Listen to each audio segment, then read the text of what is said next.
Denis, donc vous venez de faire un deuxième long métrage que l'on a découvert à Cannes à la Quinzaine, qui s'appelle Tour de France. Alors là, il est repris à Marseille, au cinéma l'Alhambra. Et donc moi, j'aimerais, pour commencer, alors après on reparlera peut-être du discours que vous avez eu dans la salle, que j'ai trouvé très ouvert, très optimiste pour l'humanité, dans la salle de Cannes, de la Quinzaine.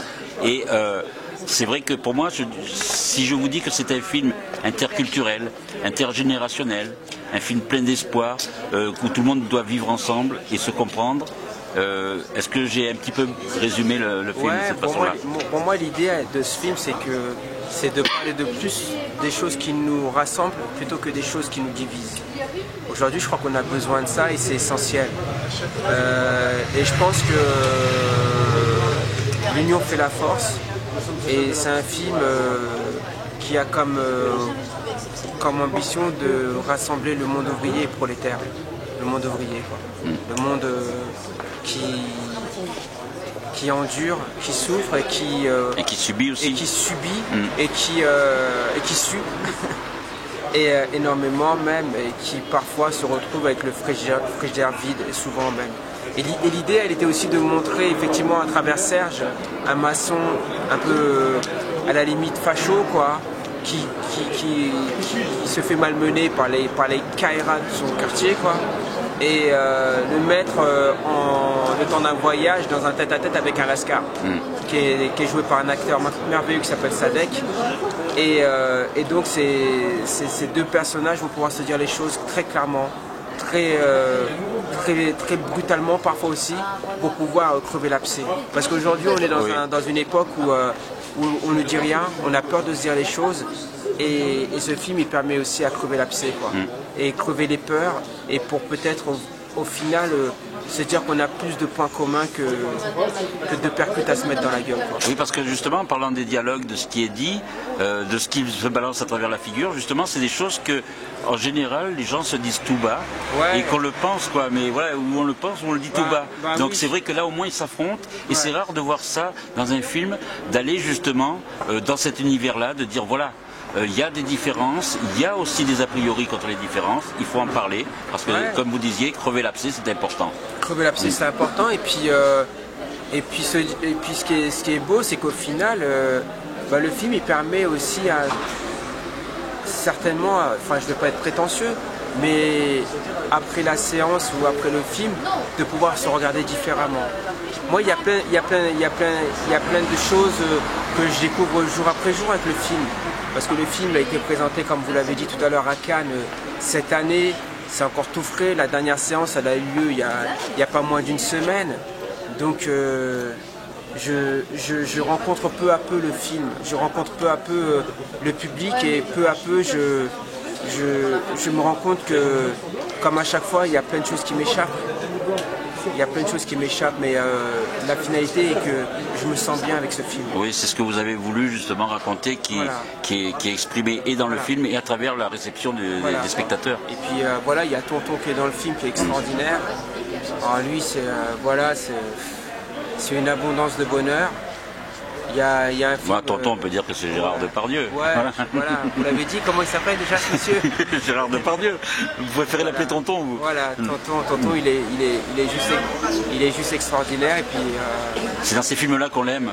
Parce qu'il fait pas du Depardieu là. Voilà. Même s'il y a peut-être des choses par rapport à son personnage qui sont dites, qu'il peut peut-être penser. Il y a peut-être, parce que même tous les personnages sont un peu comme ça. Le personnage de Sadek aussi.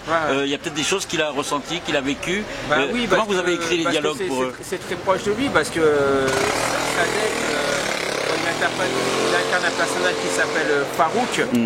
Et Farouk et Sadek, ils ont comme point commun qu'ils sont tous les deux rappeurs, ils viennent tous les deux des quartiers dits populaires, ils sont habités par la même colère, et au-delà de ça, ils sont habités par la même humanité, avec les mêmes blessures. Et ce qui est super touchant dans le film, c'est que comment deux blessures vont réussir à se colmater en se parlant, quoi. Et que ce duo n'est pas, qu'on pourrait imaginer comme un duel, au final finit comme comme une rencontre fusionnelle, quoi. Oui, voilà, c'est ça. C'est-à-dire qu'on sent qu'ils sont complémentaires, voilà, qu'ils sont les mêmes, même s'ils ont une façon de... C'est vraiment touchant, bonjour. C'est vraiment touchant, quoi. Ouais. C'est vraiment incroyable, quoi. Et on sent que c'est un film que vous avez fait avec vos tripes et puis les comédiens aussi. Bah, disons que tu peux pas te mettre en danger dans une œuvre sans sans y mettre de toi. Après, il faut pas se cacher que faire un film comme ça, c'est pas simple, c'est compliqué. Il a fallu que ma productrice, Dominique Toussaint, se batte jour après jour pour trouver les financements. On a eu un distributeur qui a été super courageux, qui est Mars Distribution, il faut le signaler, qui s'est battu pour que le film existe, tout comme Canal+. Après, il y a des rencontres fabuleuses comme Animal Son qui fait la musique du film, qui fait une musique qui est vraiment un des personnages centraux de l'œuvre. Et puis à côté de ça, il y a la France. La France qui pour moi se réveille dans sa beauté, parce que c'est une France qui est métissée, une France qui est blessée, une France qui est pleine d'espoir, une France qui est sismique et qui à chaque plan nous donne à voir ce qu'elle a de plus beau, son humanité, vraiment, quoi, avec des répliques comme Farouk peut les dire parfois. Je savais pas qu'il y avait d'autres langues en France. Jusqu'à Tonton quand il envoie ses punchlines aussi, enfin, c'est un film d'action verbale, quoi, en réalité. Ouais. Et puis il y a la peinture de Vernet autour de cette... Voilà, oui, parce que c'est le rap avec justement la peinture de ce peintre Vernet qui est justement pas connu par tout le monde. Donc faut dire que c'est pas un joueur de foot, non, voilà. Mais c'est vrai qu'il apprend à le connaître et à apprécier aussi le jeune rappeur. C'est un peintre du 18e siècle.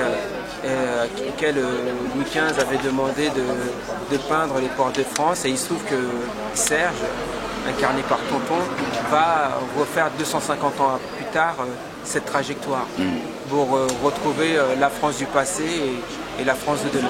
Ouais, voilà, c'est ça. Le film, il y a plusieurs strates dans la lecture du film. Oui. Et oui, en même temps, de faire un road movie, c'est pas innocent non plus. C'est-à-dire que cette France-là, elle est partout. Cette France-là, elle est comme vous et moi, comme on est là tous, maintenant. C'est-à-dire qu'au premier abord, on pourrait penser qu'on est dans du cliché, mais en fin de compte, regardez, on est bien capable de se parler. Ben oui. Mais on ne le voit pas assez. C'est-à-dire que c'est ça qui est dommage, c'est que le cinéma, l'art, il est vraiment, malheureusement, parfois trop souvent alimenté par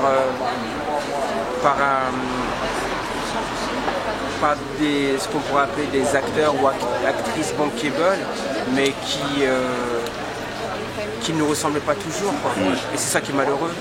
Mais comme s'il y avait une France bancale et une France bankable. C'est ça qui est un peu bizarre, c'est-à-dire que les acteurs dits bankable, comment que ça se fait qu'ils ne s'étonnent pas d'être toujours entre eux, quoi. Voilà. Comment ils ne s'étonnent pas de ne pas être en contact avec la France du métissage, et que être sur un plateau, moi par exemple sur mon tournage, même si ça n'a pas été simple, mais j'ai essayé de faire en sorte qu'il y ait une France multicolore devant et derrière. Franchement, trouver des techniciens d'origine maghrébine, malienne, africaine, ou ce qu'on voudra, asiatique, c'est très dur. Après, c'est vrai que j'ai compensé parce qu'il y avait pas mal de femmes aussi dans mon équipe technique, mais franchement, tu cherches un chef opérateur black, accroche-toi. Alors, c'est vrai que tout ce que vous dites là, c'est vrai que pour finir avec Gérard Depardieu, c'est vrai que Gérard Depardieu, on l'aime ou on l'aime pas. On l'aime. Voilà, mais moi je sais que je l'aime, depuis que je suis jeune. Voilà, mais bon, c'est vrai qu'il y a des polémiques qui se font. Donc ça, c'est pareil, on tombe aussi dans les clichés. Mais c'est quelqu'un qui a toujours pris des risques et qui n'a pas fait, parce qu'on parlait de bankable. C'est vrai que lui, il est bankable, Gérard Depardieu, mais en même temps, il a toujours pris des risques pour les jeunes réalisateurs ou pour des films qu'il aimait défendre. C'est un homme, si on l'a pas. C'est beau ce qu'il a dit à Cannes, moi je trouve. C'est un homme il est hors compétition, il est hors cadre, il est hors champ, il est un génie, quoi. Il est le génie, il est l'humanité. Franchement, il n'y a pas de mots en réalité. Parce que à quoi on reconnaît un valeureux, c'est dans son regard et sa poignée de main. Et il a tout ça, tout. C'est-à-dire que dès l'instant où il s'engage à faire un film avec moi, et ce film qui est Tour de France, il sait très bien que c'est un acte politique qu'il fait. Oui, voilà. Il n'est pas dans la confiture. c'est merveilleux. Tout le monde ne le fait pas, ce geste. C'est sûr, parce que c'est quand même un risque de faire ça. Et donc, Ouais, c'est audacieux, c'est risqué, c'est humaniste, c'est poétique, c'est tonton, quoi. C'est pour ça qu'on dit tonton, c'est pour ça que je l'appelle tonton, parce qu'il n'y a qu'un tonton qui peut arriver à un moment d'apporter comment dirais-je, sa magie, quoi. Et ce jeune Sadek, là, vous l'avez découvert comment? Ben, de par sa musique, parce que c'est un rappeur qui est très respecté et respectable dans son œuvre musicale. Et ça a été une évidence quand on a fait les essais. Il est juste merveilleux, il est juste. Et puis, les textes sont de lui, des chansons qu'il a écrites par lui. Oui. Et puis il faut savoir qu'au-delà de ça, dans le film, il n'y a aucune improvisation, il n'y a rien qui n'est laissé au hasard. Donc voilà, 6 semaines de tournage avec au final un montage qui a été fait par une femme incroyable qui s'appelle Nelly Quétier, qui a fait un travail génial, montage son Margot Testemal, le mixeur Julien Pérez, l'étalonneur Elia Coca ont fait un travail magnifique jusqu'au générique fait par mon pote Béchir, Dioui. Enfin, j'ai eu une équipe de post-production incroyable. On n'en parle jamais de la post-prod. Il y a des gens incroyables. C'est important. Parce qu'en fin de compte, le film il se dessine sur la table de montage, quoi. Donc je suis super heureux. Je suis comme un boxeur, quoi. Je me suis ça vous rappelle quand vous faisiez de la boxe thaï? Moi j'ai fait de l'anglaise. C'est de l'anglaise, mais la c'est boxe la même anglaise. chose. C'est-à-dire que tu sais, quand tu fais après l'adversaire, ton premier adversaire c'est toi-même en réalité. Mais m'affronter et à la fin de ce combat, je finis serein. Je finis heureux. Et ce qui est beau, c'est qu'en dehors de Tonton, il y a Nanou qui est là, qui n'est pas comédienne, qui est de Marseille, qui a joué dans le film. Il y a Reda qui est là, qui va arriver, qui n'est pas acteur non plus, qui joue dans le film. Et c'est qu'une série de personnes non professionnelles, mais pleines d'humanité, qui ont apporté leur sentiment, leur lumière à l'édifice. Parce qu'à côté de Tonton, il faut mettre des gens habités, tu peux pas leur mettre des biscottes. Ouais, voilà. Des cracottes là, tu vois. Beaucoup des cracottes. Ah bah oui, bah oui. Surtout à Cannes, on en voit beaucoup. Bah, disons que quand tu vas à Cannes, j'ai compris un truc, c'est qu'il faut rester focus et s'éloigner des focus. Ouais, voilà. Une fois que tu as compris ça, tu marches. Bah oui, bah voilà, c'est ça. Tu vois, tu marches en long, en large, mais... Ben, en tout cas, vous allez présenter dans quelques instants le film au public marseillais, donc ils vont le découvrir. Et moi, ce que je souhaite, c'est que vous continuiez à faire de beaux films comme ça, parce que c'est vrai qu'on ne ressort pas indemne de cela. Et en même temps, je pense que c'est un vrai film d'ouverture, comme vous disiez à Cannes. C'est vraiment l'avenir de l'humanité, c'est de passer par des choses comme ça. Et c'est vrai que plus les hommes se parleront, plus ce sera important. Et j'étais avec un frangin. Oui, il a vu le film même. Il a même vu le film à Cannes. Donc, il était là, qui a vu le film. Et ça, voilà. On ne fait pas des œuvres tout seul, parce que sans le public et sans les frangins et sans le soutien, on n'est personne. Ah d'accord. Donc merci. Ouais, non, tu me fais un bisou. Eh ben, en tout cas, merci beaucoup Rachid. Attends, c'est pas fini. Oui, mais on n'est pas obligé de filmer là.